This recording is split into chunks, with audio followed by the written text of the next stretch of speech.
All right. Today we are going to look at the big question. Can a Christian vote Democrat? Now, really, we should probably add to that. Can a Christian vote for a Democrat candidate when there's another option available that may be a little bit better? And so this is a really big thing, and it probably generates some kind of heat, some kind of discussion.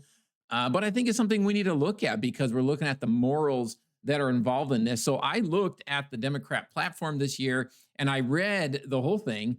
And I wanted to share with you some things that I found out in it and that really weren't that much of a surprise. And I'm going to try to answer the question. Can a Christian in good conscience vote for Democrats? Okay. Now, this isn't about Democrat candidates in particular necessarily. There may be some good ones in your area, but I'm going to discuss that too here in a little bit.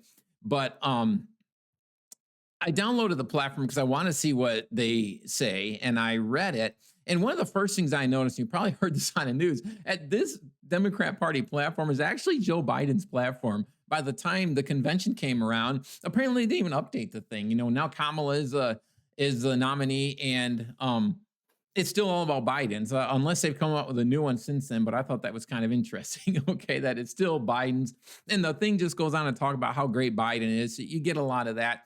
Now, when I read through this, obviously, I looked at this thing and I thought, this is politics, okay? How bad Trump is, how good Biden is, and how great the economy is, by the way. You see this over and over in this thing. And so all that stuff, I just kind of just let, just roll off me because this is a political statement. And obviously, they're going to talk about how good their guy is and how bad the other guy is, or how good their girl is, I guess now it would be. So there's things, that I could disagree about in it that I do very much disagree about, but I'm not planning to focus on a lot of that kind of stuff. But I do want to say this. You might be tempted to say, come on, man, you're a pastor. What are you doing delving in politics? Don't you know that pastors aren't supposed to be involved in politics?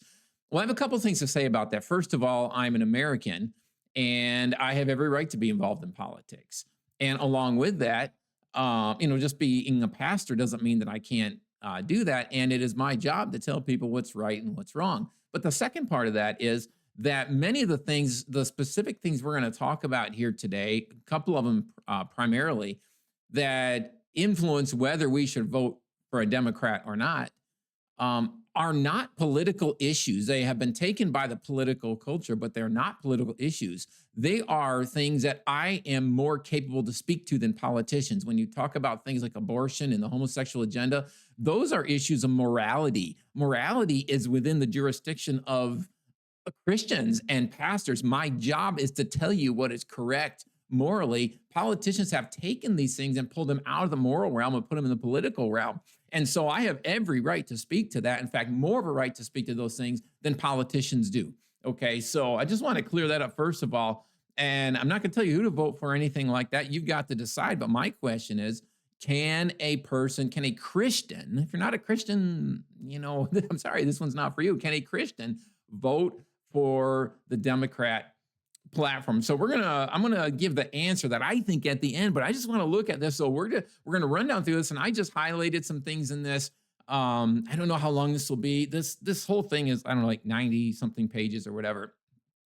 But I just highlighted some things that I want to talk about and to help us to understand a few things. So if you hang with me here, we're going to see some things about the Democrat platform. So first of all, just this first highlighted one, I'm going to read this. President Biden and Vice President Harris took office during a time of global pandemic, record job loss, and record crime. These past 4 years, Democrats proved once again that democracy can deliver and made tremendous progress turning the country around. I mean, I just have to stop there. This isn't even one of the moral things I want to get at, but turning the country around, are you kidding me? Look at gas prices, look at food prices, look at rent prices, everything is going crazy. And they've turned it around. But it says democracy can deliver. We are not necessarily a democratic nation. That's just something, for another time. We're a republic. We're a constitutional republic. So it's not pure democracy, but that's not so much the subject today. Going down here, it says, this is like, what, the fourth, fifth paragraph, something like that. And the whole thing, they're not even into the stuff yet. This is more of the introduction. We will restore the right to choose. There you go, right off the bat. They wasted no time getting to what they really care about. When you say right to choose, This is talk about abortion. Okay, that's how they use the term. So immediately, I mean, we're not even telling you what we believe about things yet, except for we want this to be pro-abortion, pushing abortion, celebrating more and more abortions, and we're going to see that as we go through this. So if you say the Democratic platform is not necessarily, for abortion, that would be an outright lie. And I don't know of anyone saying that because you'd have to have not even half a brain to say that. So it's all about abortion. Okay. The next paragraph under it, talking about Donald Trump, big bad Donald Trump. He dictating what health care decisions women can make, banning books and telling people who they can love. So there it is again. I mean, we're just even in introduction here that President Trump, he's bad because he dictated what health care decisions women can make. I'm not even sure where to go on some of these things because abortion suddenly is healthcare. When it's killing a baby, now this is healthcare. Nobody's making decisions about what healthcare women can make. You can and can't have cancer drugs. You can and can't have a mammogram. That's not what it's about. We're talking about, can you kill a baby that's in you? Okay. Banning books, that's a whole deal, the whole Florida thing. And telling people who they can love. Now we got homosexuality in there. We haven't even started the thing yet. We have abortion and homosexuality, the two primary moral issues, in my opinion, of our day. And the Democrat platform is solidly behind and pushing those things. So that gives us a little bit of an idea of what we're going to be reading as we go through this thing. So I apologize for having to run through this, but I'm not going to read the whole thing to you, just some of the highlights. First of all, right here, it says, talking about how great Joe Biden in his time was, we have the best job record since John F. Kennedy. Okay. Biden came in after COVID when everything was shut down, stupidly, in my opinion. And some of those jobs came back. So now we have the best job record. That doesn't mean we have a good economy. All right. And it says we've added nearly 16 million jobs, not only recovering all the positions lost during Trump's botch handling of COVID. If I remember correctly, Democrats wanted to shut things down more than Republicans, even though, I mean, I think Trump did push it too much. I think everybody pushed it too much. It was ridiculous. But also adding 6.3 million more than existed before the pandemic. So, I mean, you look at the Democrats, a lot of them, like, especially in Michigan, just north of us, I mean, with Gretchen Whitmer, some of the things she did was just ridiculous. And fortunately, we had a government that wasn't as bad in Indiana, but still too much of shutting things down. Okay. But I guess that's Trump's fault. All right. So continuing on down here. Okay. Another thing about how great the Biden administration was, we also raised the minimum wage for federal contractors to $17.20 an hour, and we'll keep pushing Congress to increase it to at least $15 for all Americans. Again, this isn't the kind of thing I'm planning to talk about in this. I want to look at abortion, homosexuality more, but this is just pure economical. When you raise the minimum wage that high, everything goes up. So, I mean, it just simply doesn't make any sense. We also recognize U.S. Postal Service is the world's most efficient, and Democrats are wholly committed to supporting a public USPS. We will fight all efforts to privatize it and will work to ensure that it's financially sustainable. I guess that's because government knows how to handle things. Government doesn't mess anything up. We shouldn't make anything private because government knows how to run things. I mean, just the lack of thinking in Americans and politicians is just astounding to me. Okay, here we go. Now it's time to finish the job. Finish the job. Democrats know that most folks fundamentally want the same things, not a handout, but a fair shot. I am telling you, that is a blatant lie. People want a handout, okay? Give it to me for free. It's not about a fair shot. They have to work for a living, okay? It's not all people, but a lot of them. Okay, I just want a handout. So they say that's not what people want. Apparently, they don't have any idea what the American electorate is like. And there again, we'll work to finally raise a federal minimum wage to at least $15 an hour. They do a lot of repeating in this thing. Okay. Okay. Democrats will keep working to build an economy that rewards work, not wealth, where we care for the most vulnerable. Oh, except for the unborn babies. Forgot about that. Okay. And unleash the potential that all our children have to grow and thrive. How about live? How about letting the children live? Okay. All right. And we haven't even gotten the good stuff yet. All right. Let's keep going. Skipping through down my next highlighted portion. You can read this whole thing yourself if you want to. President Biden has also proposed a $10,000 tax credit for first-time home buyers and people selling their first homes and help reduce housing costs for working families. Again, this isn't the moral issues. I just find this interesting because Kamala has come out saying that what she actually wants to do is provide $25,000 down payment assistance to first time home buyers, which you know what that's going to do? Automatically, house prices are going to go up to they're going to go up $25,000. So I don't know. Somebody needs to tell these people that they're just not thinking. But that's not so much the moral issues, other than you're going to destroy our nation even more by doing these kind of things. And a lot of these things, you might say it's not moral, like handouts and things. It is in a way because it's teaching people you get all this free stuff. You don't have to work for a living, which is exactly anti-biblical. The Bible says if you don't work, if you won't work, you shouldn't eat. And so we got to be careful about handouts. That's not what the government is there for. Of course, we got some about wealthy and big corporations paying their fair share, which is another talking point you hear all the time. President Biden's plans will cut taxes for middle class and low income Americans. Again, every time they say these kind of things, I don't care which party it is, just mark it off as gobbledygook. All right. We'll finance these cuts by making the ultra wealthy and big corporations finally start paying their fair share. Don't forget who hires most people. You want people to have jobs. You want people to have high paying jobs. And then you don't want the wealthy people around who are actually wealthy enough to provide the jobs for people. This is really, it's what a heart of critical race theory even is from Marxism.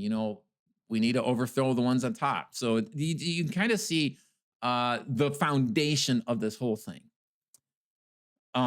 Very worldly, very unbiblical view. And I'm not saying the Republicans are perfect. Man, the Republicans have come out with some stuff lately, and Donald Trump, wow. I don't know if we have really good choices to vote for. But our point here is, can we vote for the Democrat platform? Democrats also support the administration's historic work to close fundamental gaps in women's health care, including by protecting access to reproductive health care. Again, reproductive health care is abortion. That's what they mean by abortion. Oh, well, no, we mean contraception. Yeah, but ultimately it comes down to abortion.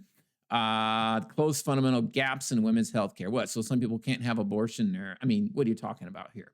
But again, it just keeps coming up. Abortion, reproductive health care. And by the way, abortion is not reproductive health care. Abortion is murder. Okay? It's not health care. Unless it is 100% going to take the life of the woman. Now we're talking about healthcare for the woman, but that's just so rare that it's really not even a discussion so much in this. Okay, here we go. We oppose the use of private school vouchers, tuition tax credits, opportunity scholarships, and other schemes that divert taxpayer-funded resources away from public education. Public tax dollars should never be used to discriminate. Do public tax dollars discriminate? I mean, allowing people to choose a school they want to go to and have vouchers, how in the world is that discrimination? Discrimination against who? Poor people, now they can go to a private school, right? The school where my kids, a couple of my kids went to, and I am currently on the board of the school. It's a Christian school.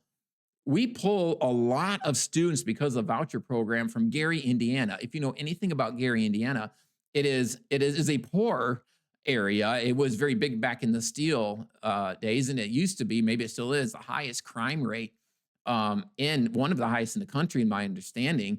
And it's really been run down. And it's also a very Black community. I'm not equating the two. I'm just stating the facts. Many, many students from Gary are able to go over to the Christian school and pay absolutely nothing for it. Some of the other cities around, like the city I live in and some of the other ones, the vouchers don't cover enough because they give the vouchers more in places like that. So they give a lot more voucher money to Gary than they do like in Hobart or Maryville or Crown Point, Portage, places like that, and that are not necessarily minority areas. So this public tax dollars being used for vouchers is actually helping what they might call underprivileged or minority groups. Okay, so apparently they don't have any idea what they're talking about. But public tax dollars, that phrase itself is messed up because money that we give is not public money; it is our money. Okay, and there's so many people paying in taxes for public schools that don't use them.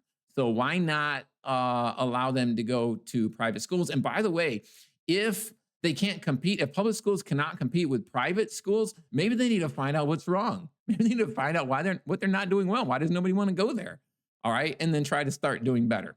So I think that's to me, that's a really, really big issue. All right. Fortunately, in Indiana, we have a very good voucher system, exceptionally good voucher system. Other than I think it should be the same for every county, not different for different counties or different cities.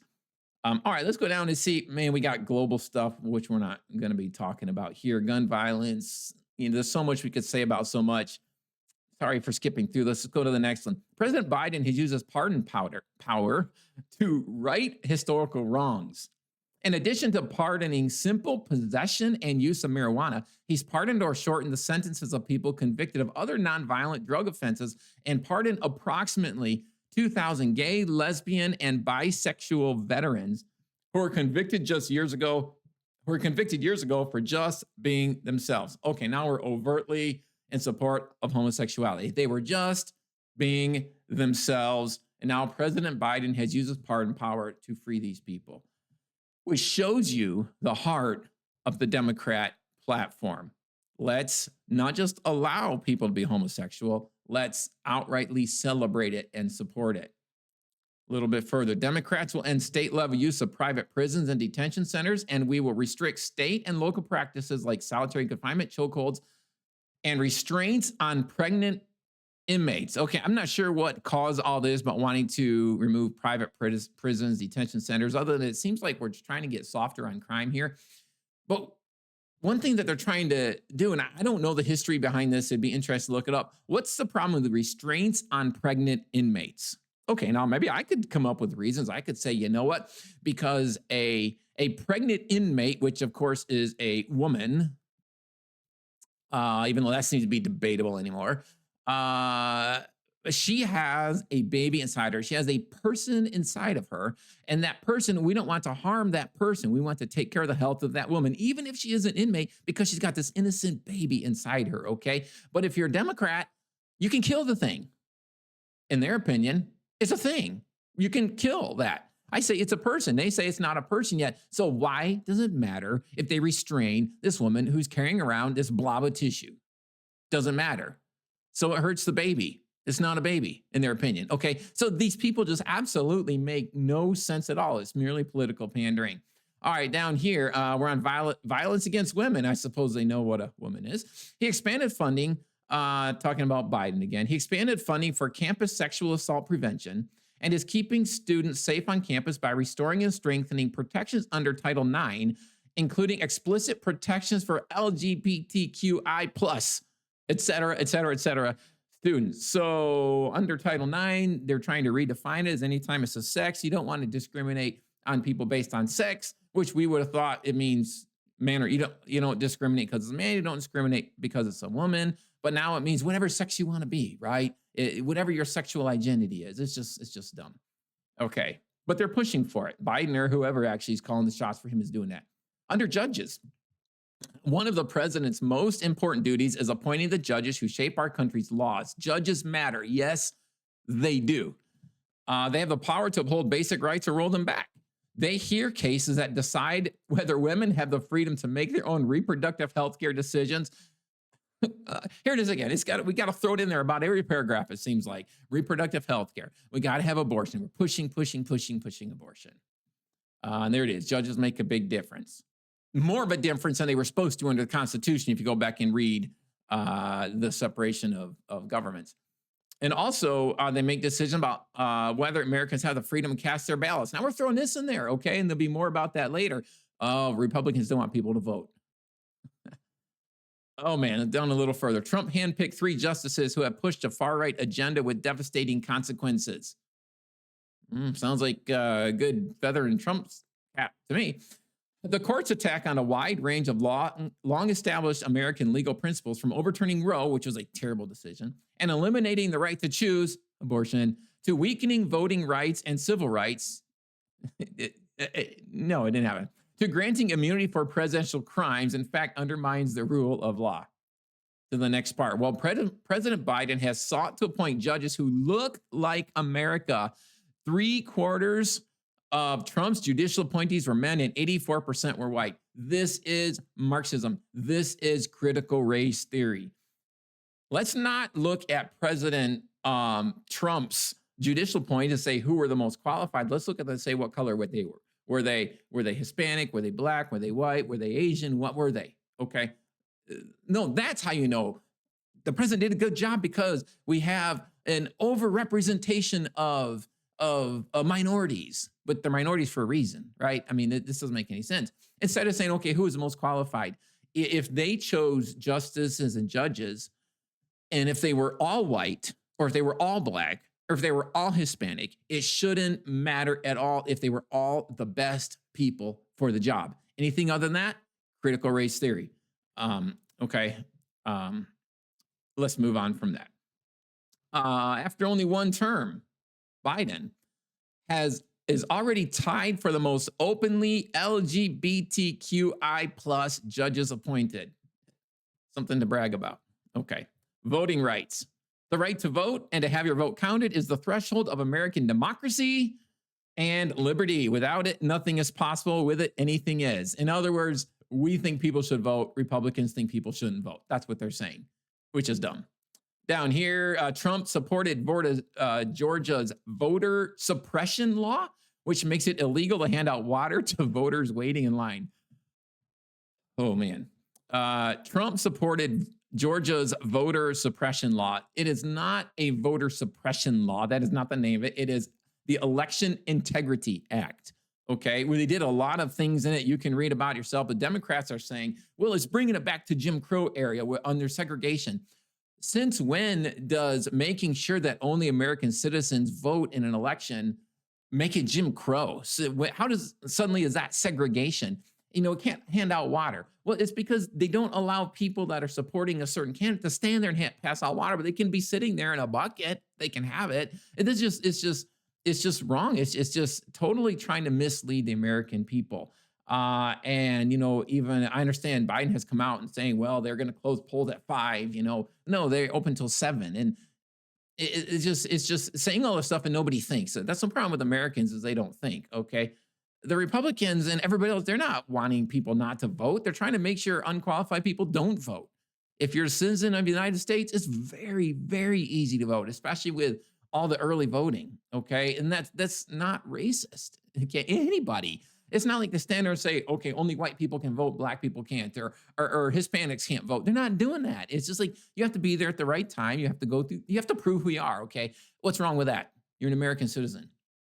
Reproductive freedom. No one. Okay. Now abortion gets this whole section. From Supreme Court appointees overturned Roe v. Wade, eliminating a fundamental constitutional right and denying women across the nation the right to choose. The right to choose. Why don't you say the right to kill their babies?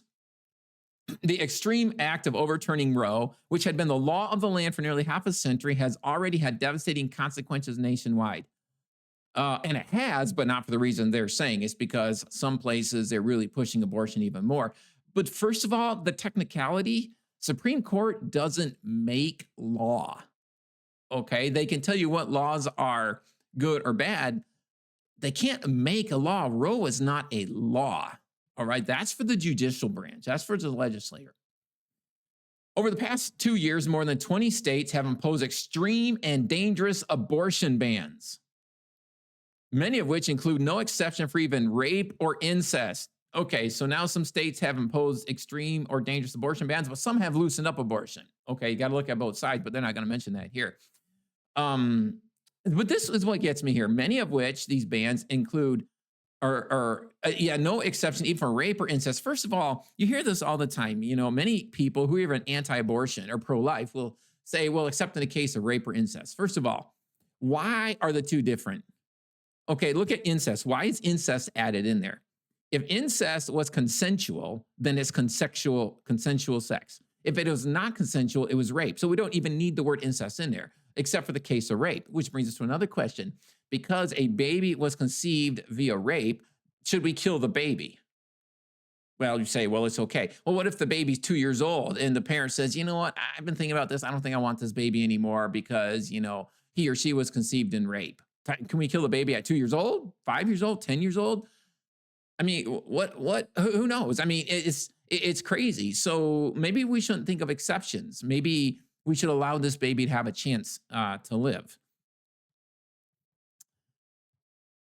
There's so much more, but we don't have to go into all the details. President Biden, Vice President Harris, and Democrats are fighting back to restore reproductive freedom, abortion for every woman in every state. President Biden signed 3 executive orders and a presidential memorandum to stand up for reproductive rights, abortion. The administration is protecting access to abortion, including by creating a new path for pharmacies to dispense FDA-approved medication abortion and defending access in court. The contrast between President Biden and Trump is stark. Yes, it is. At least it was. Now we're going to bad talk Trump here. He has said that women should be punished for getting an abortion. I don't know if he said that or not, but something to think about. Okay. And that states should be able to punish doctors who provide them. Why not? I mean, I go back to this. What if there had never been abortion? Nobody had ever done this. And somebody says, you know what? I think I'm going to kill the baby that this pregnant woman has. He would have been run out of town. He would have been lynched. And you can't do that. But now because it's an accepted thing in society, suddenly we can't punish anybody who does it. It's killing a baby, okay? If you're pro-life and you believe that that is killing a baby, maybe everybody who made the decision should be punished, just like they would for killing a 2-year-old or a 5-year-old or a 50-year-old, okay? Think about that. Pro-life or not. His allies, well, it says if he returns to the White House, Trump will ban abortion nationwide. No, he and Vance have come out clearly and said, no, they would not do that. And his allies plan to ban medication abortion nationwide without Congress or the courts by enforcing a law from the 1800s, which, by the way, would have been Congress. And the courts have talked about it more recently, including prosecuting women and doctors for sending or receiving medication abortion in the mail, talking about the Comstock Act of 1873 that prohibited sending obscene materials or materials used for abortion in the mail. Okay, that's what it's talking about. You can look up the Comstock Act there. Going down here, with a Democratic Congress, we will pass national legislation to make Roe the law of the land again. Well, if they're going to pass legislation, then it would be law. Supreme Court doesn't make law. In a second term, President Biden will continue to support access to FDA-approved medication abortion, appoint leaders at the FDA who respect science, and appoint judges who uphold fundamental freedoms. A fundamental freedom is kill your baby. And we have a whole section on women's rights, racial equality. Okay, let's look down here and read what he says here. That's why the president's actions to cancel $167 billion in student loans for nearly 5 million Americans and to ease repayment for millions of others is such an important step in leveling the playing field for everyone. Okay, now we got to get rid of student loans. We're expanding access to free community college, providing subsidized tuition for children from families earning less than $125,000 a year who attend HBCUs, TCUs, Hispanic and minority serving institutions. So the people that go to these minority institutions, they want to give them money, maybe a free ride, things like that. Now, I just want to say this. Who do you think has the hardest time getting scholarships for college? It is Caucasians. My kids have gone through this. I have a daughter who just went to college this year. As she's looking through scholarships over and over and over again, if you're a minority, you can get these scholarships. She had a really, really hard time. You know, she got academic scholarship, things like that, but so many of them out there are for minorities. So you can't tell me there's not opportunities. It's almost systemic in the other way. Okay. And I'm not saying, I mean, if you want to start a scholarship for Black students only, for Hispanic, if you're giving the money, you do whatever you want to do. If you want to do it only for white people, that's totally up to you. Only for Black people, that is totally up to you. I'm completely on board with it. But don't say there's nothing available, because that's not true. All right, then we get to the LGBTQI and a whole bunch of alphabet soup things. You just add the plus there because, you know, you never know what it's going to be tomorrow. For generations, LGBTQI plus Americans have summoned the courage to live authentically and proudly, even when it meant putting their lives and livelihoods at risk. LGBTQI plus Americans continue to inspire and bring hope to all people seeking a life true to who they are and to enrich every aspect of American life. But the fight for equality is far from over, as the LGBTQI plus community continues to face attacks and bigotry in states across the country. Democrats are committed to defending LGBTQI plus rights. Very, very clear. Vote for Democrat, vote for LGBTQI, et cetera, rights. Biden pardoned service members who had been discharged for being themselves. They're just being themselves. Okay, more bad things Trump did. Sided with businesses to reject LGBTQI plus customers. What are they talking about here? If they're talking about things like a Masterpiece Cake Shop, wow, he didn't refuse LGBTQ customers. He refused to support their agenda. He would have served them anything. And there's, on and on the list goes things like that. Democrats will pass the Equality Act to codify protections for LGBTQI plus Americans and their families. You vote for Democrats, that's what you're voting for. And we have and will continue to make great strides in protecting LGBTQI plus children and prospective parents in the adoption and foster care systems. President Biden has delivered on his promise to ban discrimination in healthcare on the basis of gender identity and sexual orientation. Do you think you can go to a hospital and they say, I'm sorry, because you're transgender, we can't serve you? No. What they're saying is people who do not, overtly do surgeries to make them supposedly the other gender. That's what we're talking about here. He has protected transgender Americans' access to health care and coverage, including medical necessary gender-affirming care. You know what gender-affirming care is? Gender-affirming care is you're a boy and you think you're a girl. Let me tell you that you're a boy, why you're a boy. Let me encourage you to realize that the problem is in your mind, it's not in your body. If you think you're different than you are, we have to fix your mind because your body is very clear, okay? That's just how it should be. That, by the way, is conversion therapy that they're also going to talk about in this. As President Biden has said, LGBTQI plus youth are some of the bravest people he knows. He has made it a priority to fight for them.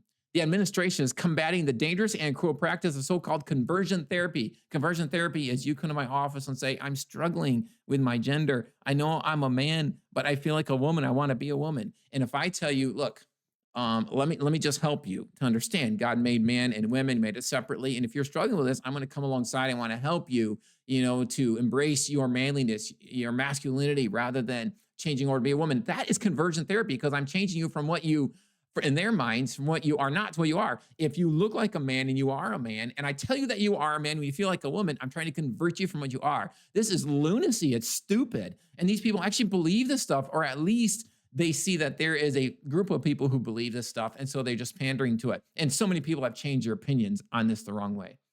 President Biden has also taken action to support LGBTQI plus youth in foster care and is fighting book bans that censor LGBTQI content. Okay, yeah, whatever. Trump is running on an extreme plan to punish doctors who treat transgender youth and to ban gender-affirming care. There it is again. And his MAGA Republican allies have pushed a tidal wave of extreme anti-LGBTQI plus bills in state houses across the country. Democrats will vigorously oppose state and federal bans on gender-affirming health care and respect the role of parents, families, and doctors, not politicians, in making health care decisions. Well, politicians, stay out of it then. Democrats will continue to fight for LGBTQI plus youth by building on President Biden's historic actions to ban so-called conversion therapy. Did I read that already, or is that here? Oh, that's in here twice. Yeah, this thing could be a whole lot shorter if they just wouldn't have to repeat themselves over and over. So there you go. By the way, if you have never read my book, An Inevitable Collision, I want to encourage you to get that. You can find it on Amazon or on my website. If you're a pastor or a church leader, someone in a church, you need to know, how do we deal with the gender confused culture in our churches? You need to get this book. It'll help you with your documents, okay, in your church. So let's continue on here. All right.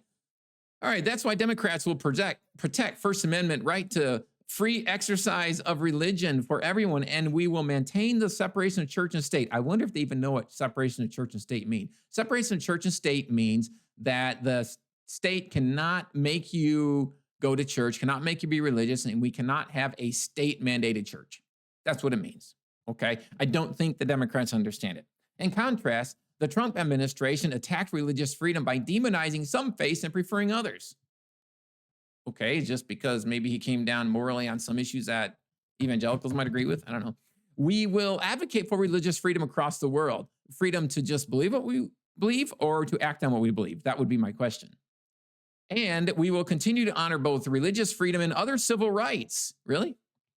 Not put them at war with one another. This critical work is led by Ambassador Rashad Hussain, the first Muslim to serve as ambassador at large for the international religious freedom. They have a Muslim pushing for religious freedom. Oh, that'll turn out well. Okay, let me keep going down here further. A whole lot of stuff we're going to skip. I think we're starting to wrap up. So thank you for hanging with me so far. There's a lot of stuff here. Okay, President Biden believes that all companies, including technology companies, should be held accountable for the harm they cause.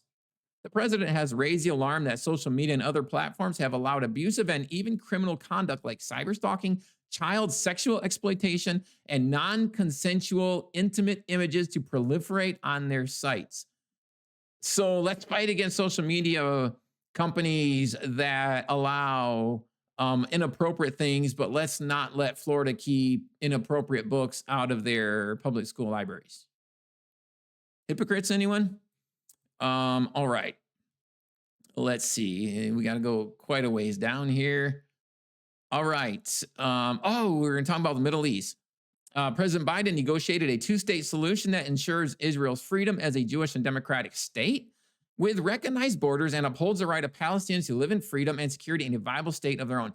I'm all in support of Israel and having a nation. Every time you hear Democrats talk about this, they also throw in Palestinians. There is never going to be a two-state solution. Not that I can see at all, at least not for long run. Palestinians are not looking for a state. They are looking for destruction of Israel, at least Hamas and some, probably not all individual Palestinians, but generally, let's get rid of Israel. We cannot have an Israel. That's what we're looking for. So forget your two-state solution. We just have to back Israel. The administration believes that while Jerusalem is a matter for final status negotiations, it should remain the capital of Israel. Yes, it should. Not even a question. And it's really none of our business. An undivided city accessible to people of all faiths. So much we could say. We support critical assistance to the Palestinian people in the West Bank and Gaza, consistent with U.S. law. Yeah, when it goes to Gaza, those does actually go to the people. Hamas runs Gaza. The administration opposes any effort to unfairly single out and delegitimize Israel, including at the United Nations or through the boycott, divestment, and sanctions movement, while protecting the constitutional right of our citizens to free speech. At least they come out against BDS. I don't know in practicality if they really do, but we need to support Israel. Okay, this is a really big deal, but I want to know who's actually going to do it, which is one thing that I really appreciate about President Trump. He said, forget what everybody says. I'm going to move the embassy to Jerusalem. Good for him. President Biden believes the United States must continue to be a strong advocate for the rights and opportunities of women and girls around the world. Under his leadership, the United States issued its first ever national strategy on gender equity and equality, which recognizes that elevating the status of women and girls is not just the right thing to do, it is a strategic imperative that advances American interests and prosperity and stability. I want to know, these women and girls with rights, are they real girls or are they fake girls? If I want those rights, can I also be a girl? And how does that help if you're pushing, letting like a dude like Leah Thomas swim with the girls and beat them? Is that helping women's equality? Wow. President Biden understands that advancing the right of women and girls includes sexual and reproductive health and rights. Let's throw abortion back in there again. His administration has prioritized women's health by rescinding the global gag rule, the Mexico City policy, and supporting funding for the UN Population Fund. So the UN Population Fund officially does not promote abortion. That's what they say. I don't know what they actually do in it. The global gag rule, the Mexico City policy, prohibits federal funding to foreign NGOs, non-governmental organizations that support abortion. Okay, and historically, what happens is Republican presidents will put the gag rule, they call it the policy, in effect, and the Democrats will rescind it, and that's what happened with Trump and Biden. Okay, strongest military in the world. That'd be great if we would support them. Okay, that brings us to the end of that. So, just a few things I want to say as I finish this up. So, can a Christian vote for the Democrat platform? My answer is not if there is another option. We are never voting for something that we really like. Unfortunately, sometimes it's a lesser of two evils. Some people say, I don't vote for evil. Well, if you decide not to vote because you don't want to vote for either one, you are losing a voice that you have as an American citizen. You should make a stand for what is closer to being right. Okay, maybe it's Republican. Maybe there's some independent candidate. I'm not even sure now. In most states, I don't think there is, especially with RFK now supporting Trump. So what are you going to do? Now, I've lived in several places. For a while, we lived in West Virginia, which is a very red state federally. Okay, they usually go presidential elections Republican, but locally it's blue, it's Democrat.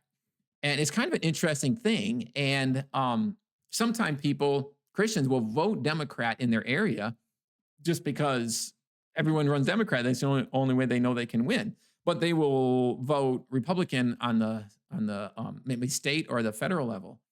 But the question is, could you do that? Could you do that?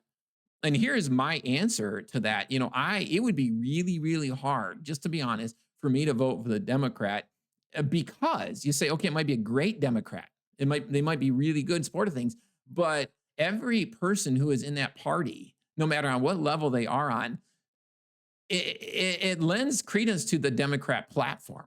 Even if they don't really agree with it all, they still basically they're there. And people are wishy washy. People don't think for themselves. And people want to be on the winning team. If they see, well, there's so many Democrats that are out there, they're gonna be like, oh, well, I guess I vote Democrat, huh? They want to be on the winning team. And so they do that. And to have anybody, I don't know that I could ever vote for anybody that supports this agenda, even in name, not because I'm all political and this and that, but because I believe in right and wrong. And I cannot, when there's another option, I cannot say, you know what? Here's people that totally go against God's created order, totally go against God giving life. And I cannot support that. This is not a political statement. This is a statement of right and wrong. Christian, you need to think about it. Some of you, well, I hate Trump so much, or I don't, I think we should support, let everybody into the country. I just want you to think about this. Um, think about this. Who well, maybe what platform can you support? In Republican platform, maybe we should do a video on that someday too. And I just don't like some of the things that have come out. I mean, if I wish I had something better than what Trump is saying about abortion to vote for, unfortunately, we don't at this time. So you have to decide who you're going to vote for. I'm just telling you, as Christians, I need to tell you the things that are right and wrong. And this Democrat platform stands for things that are severely, severely wrong. And that is theological statement. Because remember, they've taken things from us and they put it into into the political world when they don't belong there. So let's see. Anything else I wanted to say? All right. I think I'm going to end it right here now. So you decide. You might have to pray about, decide who you're going to vote for. But I just want to share with you information that is in the Democratic platform. You can read it for yourself. Think about who you should vote for in the upcoming election. It's a big election. They all are every time. This is the biggest one of our lifetime. Well, they all are, right? It seems like everyone just gets worse. So just think about the things and you have to answer that question for yourself. But I've given you my opinion and I hope that helps you some. And if you have hate comments, okay, this is made for Christians to help you think through what's going on. All right. I'll see you next time. God bless.